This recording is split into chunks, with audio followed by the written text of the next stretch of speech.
Pada pembahasan kali ini kita akan membahas mengenai analisa fundamental.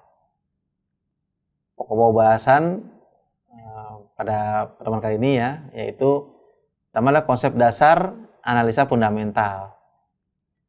Lalu ada pendekatan peramalan top down, lalu ada memahami analisa perekonomian dalam menentukan investasi, kemudian ada peran analisa industri dalam memilih sektor industri, lalu kemudian analisa kondisi keuangan perusahaan dalam memilih investasi. Saya lanjut ke pendahuluan dulu ya. Jadi salah satu metode yang digunakan untuk melakukan analisa fundamental yaitu adalah dengan menggunakan peramalan top down ya. Jadi mungkin rekan-rekan kan berpikir, wah ini kita mau investasi nih misalnya ya, di bursa ya. Nah, kemudian bagaimana nih kita menganalisanya? Misalnya kita ingin investasi di sektor apa atau perusahaan apa. Nah, jadi di sini kita membahas tentang analisa fundamental. Jadi melalui pendekatan ini pertama dilakukan analisa yang berkaitan dengan kondisi perekonomian. Jadi perekonomian secara umum tuh bagaimana? Nah, misalnya saat ini ya, misalnya pandemi COVID nih udah mulai menurun, nah sehingga diharapkan misalnya perekonomian meningkat, seperti itu. Jadi kita bahas top down, top dulu dari atas dulu ya, dari perekonomian dulu. Perekonomian ini bagaimana? Jadi ketika mungkin perekonomian baik, diharapkan juga roda ekonomi berputar, lalu bisnis juga berjalan dengan lebih cepat. Itu. Kalau kita lihat contoh ya misalnya nih selama pandemi ini kan misalnya mall ya mungkin sepi ya, nggak terlalu rame gitu ya. Nah, mungkin juga karena banyak masyarakat yang di rumah saja gitu kan.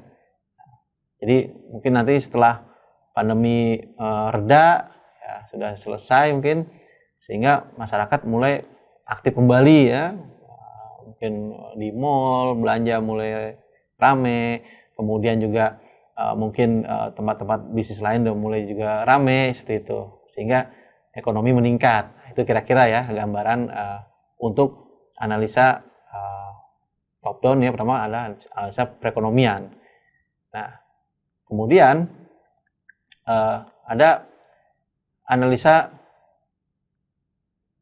industri ya. Nah, tadi ya tentu saja tadi ya analisa industri ini kita bisa lihat industri apa nih. Nah, kalau tadi misalnya di analisa perekonomian tadi ada mungkin ekonomi meningkat lalu konsumsi meningkat, nah seperti itu, sehingga pada saat kita menganalisa, nah industri apa nih yang kira-kira dapat bergerak cepat ya, karena ekonomi sudah berjalan misalnya ya.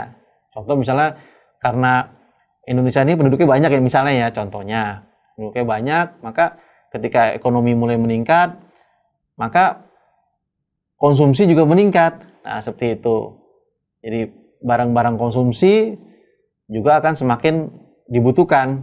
Nah, mungkin rekan-rekan masih ingat nggak kapan mungkin terakhir ke kafe ya, mungkin ya dengan rekan-rekan yang lain ya, rame-rame ya kan. Mungkin ada yang sudah lama nih ya, mungkin tidak ke kafe atau mungkin ke restoran, atau mungkin ke restoran tapi jarang ya. Tapi mungkin setelah pandemi ini mereda atau pandemi selesai, nah biasanya malam mingguan ya rekan-rekan ke mall, mungkin bersama teman-teman hangout ya ke kafe, sehingga industri konsumsi meningkat seperti itu. Nah ini lalu masuklah kita ke analisa industri seperti itu. Jadi dari ekonomi perekonomian ya ke industri. Bisa juga kita melihat selama pandemi ini kan kita bekerja ya, belajar menggunakan internet. Nah, itu. Nah, kita lihat nih perusahaan-perusahaan apa nih yang menyediakan jasa internet tadi ya. Tentu saja mungkin yang paling sering ya ada menggunakan Zoom ya, ada mungkin menggunakan Google Meet ya. Nah, Tapi kan itu kan menggunakan internet. Contohnya ya, perusahaan-perusahaan telekomunikasi tentu saja berperan penting ini dalam menyediakan internet. Nah, itulah industri telekomunikasi ya, seperti itu. Nah, itu mungkin yang bisa rekan-rekan lihat. Jadi kita dalam berinvestasi kita perlu memasang strategi analisa juga gitu. Nah, ini dalam hal ini adalah analisa fundamental. Nah, contohnya. Setelah kita dari industri ya, kita melihat juga tadi ya ada mungkin pertambangan ketika ekonomi mulai bergerak, maka kebutuhan akan energi ya, mungkin seperti minyak atau mungkin batu bara ya, sektor energi juga akan meningkat gitu. Nah, mungkin rekan-rekan bisa menganalisa dan kira-kira industri mana nih yang kira-kira dipilih seperti itu. Nah, juga dilihat dari tahapan industrinya. Nah, industri ini dalam tahap pengembangan ya, atau mungkin juga ada tahap ekspansi, ya, ada juga tahap maturity atau tahap decline. Nah, jadi kalau misalnya kita pilih, katakan industri yang tahap pengembangan nih ya, misalnya seperti startup ya, kayak misalnya perusahaan-perusahaan startup itu dalam tahap pengembangan, juga ada juga di tahap ekspansi. Jadi tahap-tahap yang masih akan terus berkembang. Itu contohnya ya. Misalnya pengiriman online ya, seperti itu, yang jasa pengiriman ya kan, e-commerce gitu kan. Itu kan ada yang tahap pengembangan dan juga ada tahap ekspansi.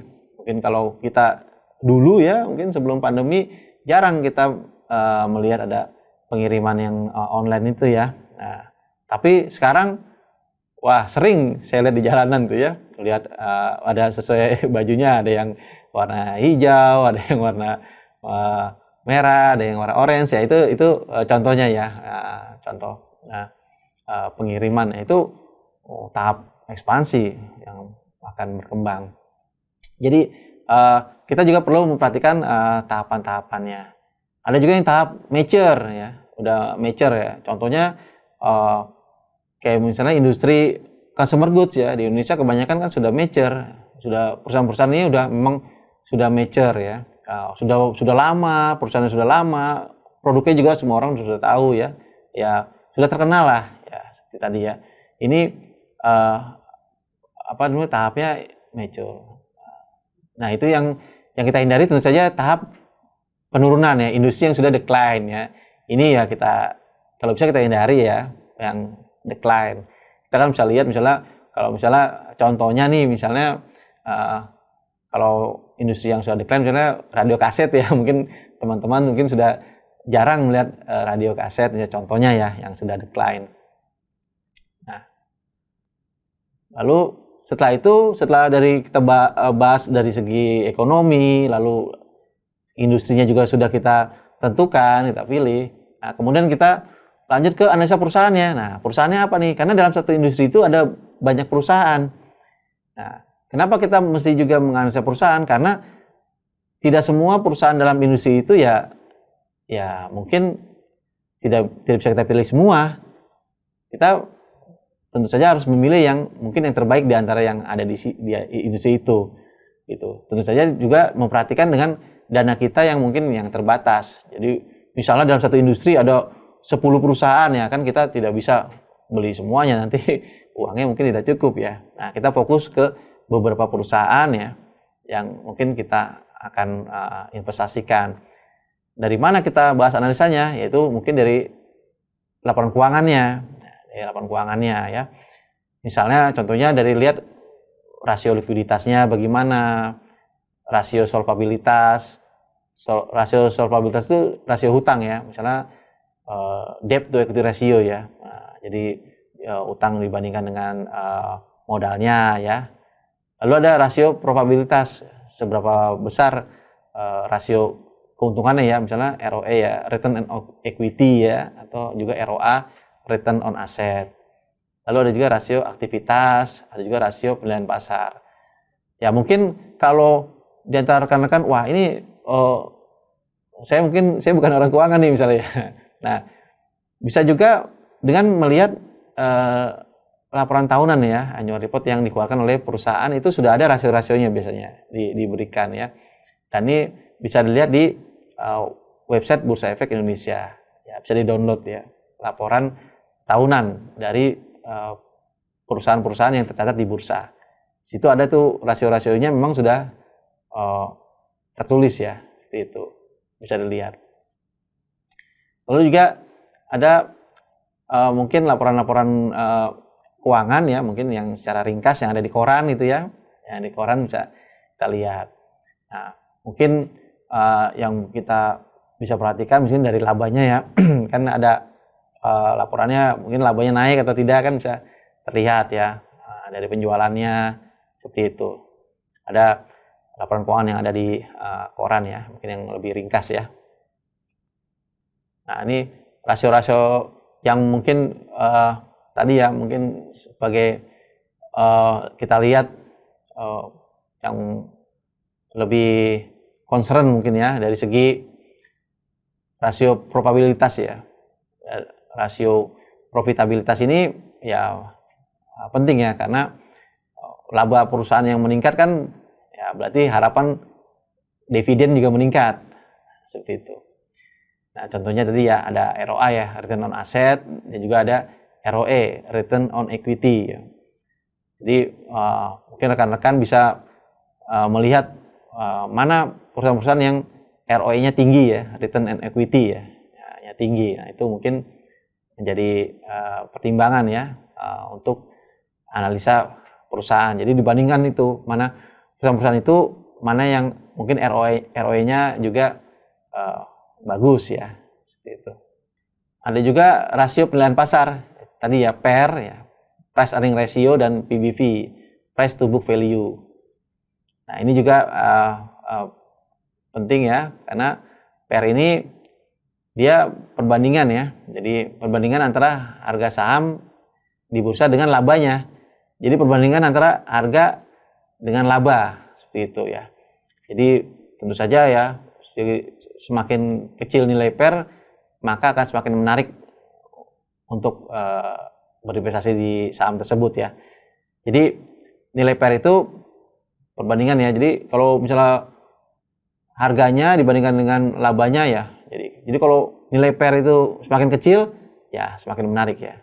Berarti kan dia labanya mungkin makin besar ya. Seperti itu. Nah, ini bisa di compare ya, bisa di compare dengan perusahaan-perusahaan yang dalam satu industri. Misalnya ada 10 perusahaan, nah bisa dilihat tuh mana PER-nya mungkin yang menarik ya di situ. Juga mungkin selain itu ada PBV ya, price to book value.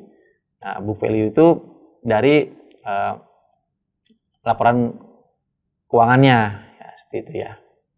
Jadi ada beberapa rasio-rasio mungkin yang bisa kita perhatikan. Jadi teman-teman ya. Jadi kalau kita bisa lihat tadi ya, jadi rasio misalnya tadi top down ya, dari analisa perekonomian, lalu kemudian analisa industri, dan selanjutnya adalah analisa perusahaannya. Demikian yang dapat saya sampaikan pada pertemuan kali ini. Semoga bermanfaat. Terima kasih.